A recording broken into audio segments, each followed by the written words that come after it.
Hey guys, what's up? So in this quick video I'm going to show you how you can get a turban for your Bitmoji.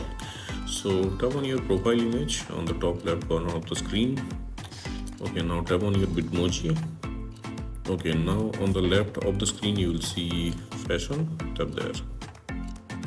Okay, now slide right and go to the head gears.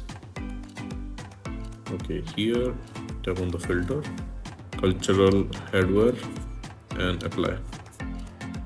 Okay, now you have this turban here and also this one also. Choose the one you want.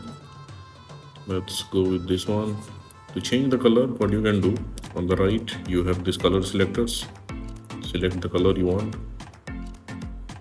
Okay, once you are done, hit the save button and you are done. You got the turban for your Bitmoji.